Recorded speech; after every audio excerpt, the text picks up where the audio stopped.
Y bueno, vos que hablás de las personas que aman lo que hacen y que son apasionados de lo que hacen, bueno, estamos al lado de una en este preciso momento, que es el historiador Carlos de Masi. Muchísimas gracias por estar muchas hoy gracias acá en por este video. Quería venir más seguido. Por favor. Por suerte ya te hemos tenido hablando de otros temas, pero bueno, hoy nos convoca el desembarco de los 33 orientales. Bueno, que ya hablaremos, ¿no?, sobre el mito y todas esas las cosas que hay, que se cosieron a su alrededor. Pero bueno, ¿cuál es la importancia de este hecho dentro de la historia de nuestro país? Bueno, este hecho tiene, digamos, algunas situaciones particulares. Es decir, fíjate que para cuando se produce el desembarco de los 33 orientales ya no existe más dominación europea, ya toda Hispanoamérica es independiente. Y el caso de este territorio está dominado por el Brasil. Digamos que ya también es un imperio americano, no es un imperio europeo. Entonces ahí, digamos... Estamos hablando de 1825. 1825, digamos, ahí queda la revolución de La Valleja y de los 33 como una especie de revolución local dentro de lo que fue el gran ciclo de las revoluciones independentistas de Hispanoamérica. Pero estrictamente acá la dominación española terminó en julio de 1814. Es decir, ya había mucho tiempo después, nosotros estamos acostumbrados a ver mucha guerra después de 1814, pero bueno, es guerra de Artigas con Buenos Aires, es guerra de Artigas con los portugueses, es invasión, luego bueno, el desembarco de los 33, es contra los brasileños, es decir, no son ya contra imperios europeos. Ahora, tiene un valor interesante, a ver, hay acá una historia interesante porque, digamos, este país tenía bastante confusa su historia en el siglo XIX. Es decir, prácticamente no hay monumentos históricos en este país hasta los años 70 del siglo XIX. Y la misma historia no tenía mucho relato. Fíjate que hay una confusión incluso muy interesante. El primer monumento histórico que se construyó en este país, que se erigió, es el Monumento a la Independencia en Florida. Y uno dice, bueno, Monumento a la Independencia en Florida se habrá inaugurado en 1879, el 25 de agosto. No, 18 de mayo. La batalla de las piedras no tiene nada que ver con la independencia ni nada por el estilo. Pero, digamos, tiene que ver con esa confusión de decir, bueno, ¿qué cosa era ciclo artiguista? ¿Qué cosa era revolución lavallejista y la independencia? Después ahí, fue por esos años que un estanciero muy importante, fundador de la Asociación Rural, el Domingo Ordoñana, le pagó a Blanes para que hiciera un cuadro, que es el que está en el museo, el desembarco de los 33. Y Blanes hizo ese cuadro gigantesco, que en buena medida el cuadro, acá lo tenemos precisamente, en buena medida el cuadro tenía la intención de construir una imagen del pasado, es decir, construir un referente en el pasado, que para Ordoñana, que era estanciero, le gustaba mucho más que fueran los 33 y no Artigas, que había dicho que había que repartir campos y todo ese tipo de cosas que no le gustaba. Esa parte no la compartía. Pero de hecho, había otro cuadro de los 33 había otro cuadro anterior, por exactamente. Josefa Palacio. Exactamente, de Mercedes, y que es mucho más realista, pero el realismo no va bien con la construcción de la nación. Si vos querés construir la figura de Gaucho, la figura, exactamente. Bueno, acá en este cuadro lo que hizo Blanes fue pintar retratos. Juntó retratos, a veces tenía la posibilidad de conocer a la persona, entonces más o menos se le imaginaba cómo había sido cuando era joven, y entonces uno reconocía acá personajes que tenían una cosa muy importante. Este cuadro se exhibió en el Cabildo y la gente hacía cola para mirarlo, hacía una cosa impresionante. Y utilizó un recurso muy inteligente. Hay uno de los 33 está de espaldas. Que no representaría a... Que representaría a ese montón de personas que integrarían teóricamente los 33 orientales, pero que sobran el número de 33. ¿Se tiene una idea de un número aproximado? No hay manera. Deben haber sido alrededor de 40 por las posibilidades de los lanchones, ahí está. Que no eran 33 y no eran orientales. No, había de todos lados, de América Latina, había de Paraguay, había de Argentina. Y el número de 33 tiene más que ver con una clave masónica que con un recuento así, que con un censo de los que habían viajado. Acá en situación boliche que tenemos previo con Noelia. Acodado en un mostrador y todo. Que tenemos esto. Estábamos con, bueno, yo decía, yo había leído que Oribe era masón, ella me decía La Valleja. ¿Cómo es ese mito de la masonería ahí alrededor? Bueno, ahí hay un grupo masónico importante que estaba en Montevideo, que se había fundado allí por 1821, se llamaba la Sociedad de los Caballeros Orientales, que integraba a Oribe. Ahora, la Sociedad de los Caballeros Orientales intenta hacer un movimiento revolucionario, aprovechar las circunstancias de la caída de la retirada de la monarquía portuguesa y la independencia del Brasil, y trata ahí de meterse para lograr la independencia, la separación del Brasil de este territorio. Allí hay un cabildo 1822-23, hay un cabildo revolucionario en Montevideo, pero claro, no tienen capacidad de lucha, no tienen fuerza, entonces al final tienen que embarcarse todos hacia Buenos Aires. Todos los que tenían más notoriedad. Y ahí entran a juntar gente. Entre ellos Oribe, claro, y entonces allí entran a juntar gente, pero entonces quien junta gente es La Valleja, que es un caudillo rural. En buena medida se considera que la Sociedad de los Caballeros Orientales fracasó en ese intento. Fíjate que en 1821-22, 1825 se levanta la campaña. ¿Por qué no se levantó allí? Y porque esta gente en la campaña no la conocía a nadie. Es decir, no eran caudillos rurales, eran gente de Montevideo. Entonces el primer problema para buscar, digamos, un levantamiento importante era conseguir un caudillo rural. Para eso La Valleja era, digamos, la persona ideal. Pero por otro lado había que mandarle una señal a los que estaban en Montevideo de que quienes desembarcaban eran sus compañeros. Entonces de ahí saldría el número 33. Decirles, bueno, miren que traemos al grado 33 de la masonería, es decir, pues un número en la masonería importante. El grado 33 en la masonería es el jefe, el principal. ¿Y ese quién sería? Oribe. Y ese sería Oribe. Vos, Oribe. Una vez que me toca, agradezco que lo digas. Ya podés ser experto en masonería. Increíble masonería, y que queda grabado, que me digo, no es que tengo razón a un vivo, ojo, no es menor. Pero si yo te intentaste, está bien. ¿Y qué pasa que tuvo que haber un acuerdo entre La Valleja y Rivera después de que... Sí, ese es uno de los episodios más complicados. Porque unos eran pro-argentinos y otros pro-brasileños. Claro, Rivera era funcionario del gobierno de Brasil, era funcionario de la Cisplatina, jefe militar.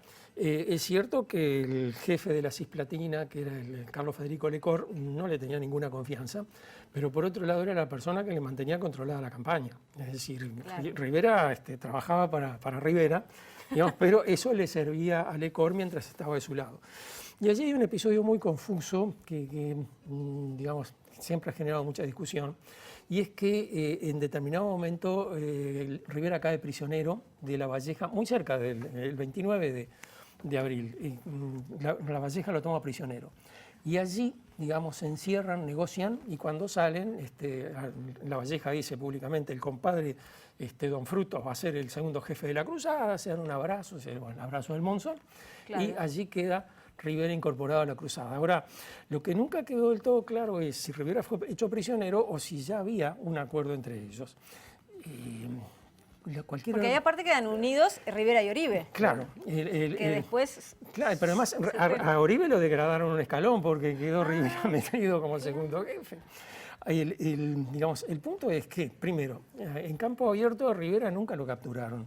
Esta sería la única vez. Rivera siempre logró escaparse, era habilísimo para escurrirse en el campo. Esta sería la única vez que lo capturaron. Entonces uno puede decir, bueno, fue y arregló, bueno, pero iba con un grupo de soldados que casi todos eran brasileños y que desertaron poco después. Entonces, si vas a desertar, vos llévate un algunos de confianza. Entonces, queda esa situación ambigua de decir, bueno, ¿qué pasó con Rivera? Lo que uno puede decir de Rivera es que hasta el 18 de abril estaba del lado de los brasileños, desde que se incorporó a la cruzada se transformó en un integrante más de la cruzada y fue decisivo tanto en la batalla de Rincón como en la batalla de Sarandí, que participó en las dos.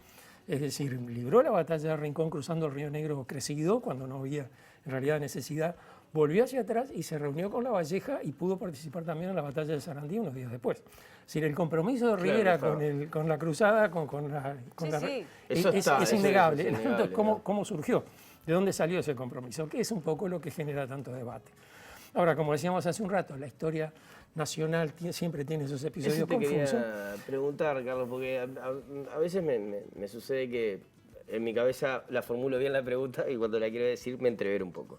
Pero es un obstáculo para investigar, para estudiar la historia o ir para atrás. El tema de que está escrita muchas veces, está escrita con algunos fines, como decíamos, con un fin patriótico, y si siguen habiendo desafíos O sea, ¿cuál es el desafío del historiador o la historiadora hoy en día? Porque también a veces me imagino que hasta, no sé si posiciones políticas o algo, pueden ver por dónde vos vas investigando. Sí, a ver, de las dos cosas hay.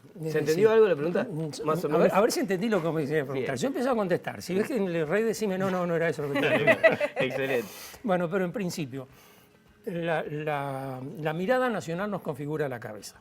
Es decir, no podemos no tener una mirada nacional. Entonces, ustedes cuando me preguntan, yo cuando les contesto, estamos hablando de un referente que compartimos todos y que es muy similar. Sí, sí. Por lo tanto, cuando miramos el pasado, lo miramos con esa cabeza. Entonces, digamos, naturalmente, cuando miramos ese pasado, tendemos a construir la nación. Claro. ¿Mm? Hay una subjetividad ahí. Exactamente, eso no hay cómo errarle. Ahora, hay dos puntos que nos sirven un poco como de referencia. Por un lado, están los documentos. No podés hacer una lectura caprichosa de los documentos. Podés, digamos, tener cierta flexibilidad en el análisis, decir, bueno, en esta época esta palabra quería decir otra cosa, en fin, pero no podés hacerle decir al documento lo que el documento no dice. Bien. Queda feo, se ve mal. Y por otro lado, la nación con el tiempo va cambiando. Entonces, la mirada de la nación que tenemos nosotros no es la que tenía el profesor Pibel Devoto, por ejemplo, o no es la que tenían mis profesores en el IPA. Claro. Entonces, allí, digamos, también tenemos que tener presente que cuando nosotros estamos reescribiendo esa historia o releyendo esa historia, también la estamos cambiando. Es decir, la estamos mirando de una manera diferente. Entonces, por ese lado, digamos, estamos siempre como reinventando la historia, a pesar de que siempre igual. Claro, está bien. Sí. Y era lo que pregunté, perfecto. Maravilla, maravilla. Sí. Eso es bueno para preguntar, ¿eh? Yo me vi mi cabeza, caí todas las palabras, pero bueno, logré llegar a la pregunta. Pero no, ¿te entendió bien? Te entendió, es un gran profesor, claramente, es un gran historiador. En realidad me había pasado la pregunta por escrito antes y yo me la estudié mucho rato. Excelente. ¿A quiénes...?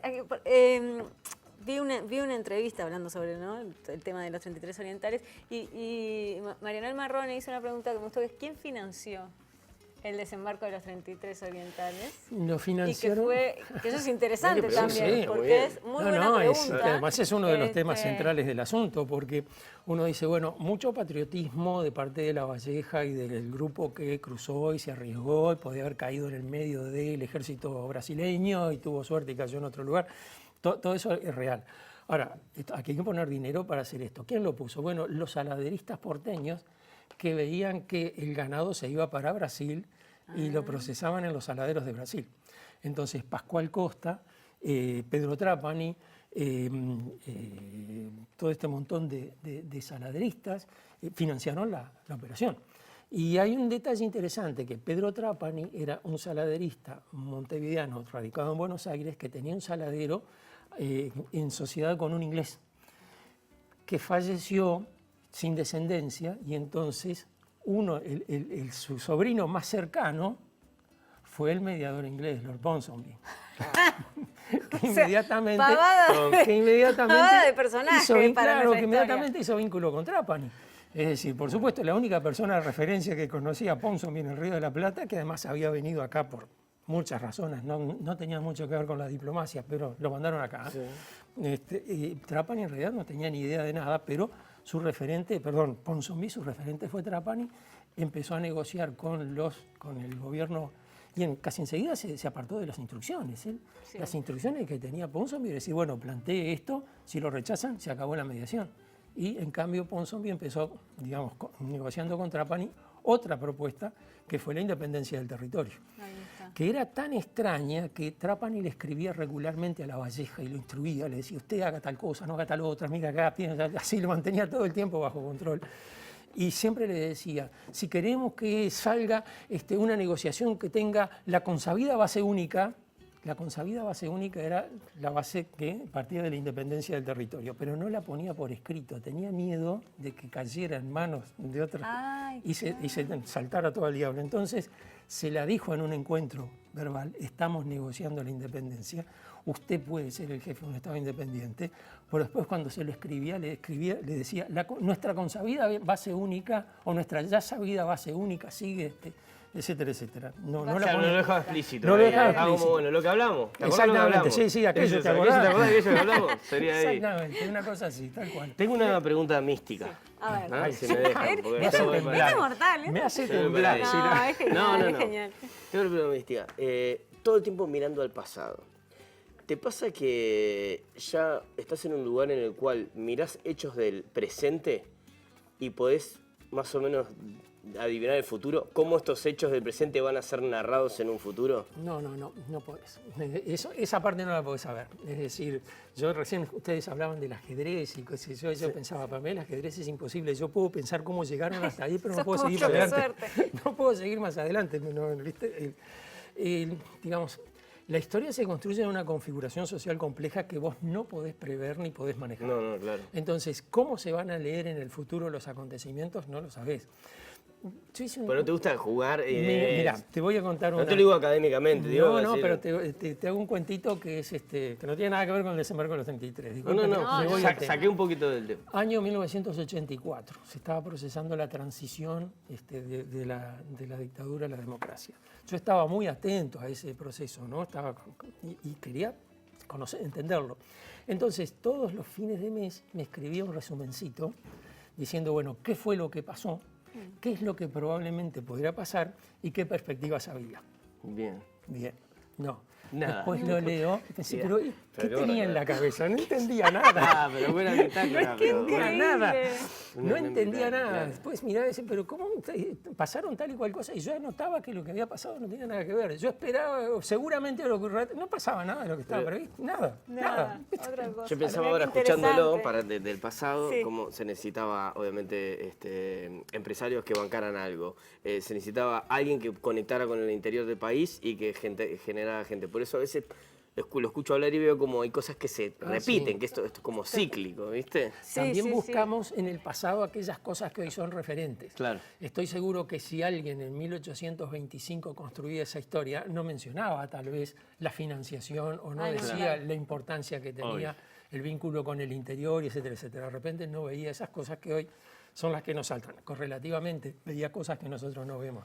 Claro. Y entonces eso también, digamos, no es que ahora sabemos más, ahora sabemos otras cosas. Totalmente. Carlos de Masi, qué maravilla siempre tenerte en el Qué programa. lindo, me encanta. Muchas gracias, profe, me encanta. Todos los feriados lo Además, vamos. decime si esta situación acá no da para charlar un buen rato. Pero por favor, apoyado en el mostrador. Total. Por favor. Sirva otra, por favor. Bueno, Muchísimas nos tenemos... gracias, de verdad. Querido, muchísimas gracias, la verdad, un placer recibirte. Placer. Un gusto.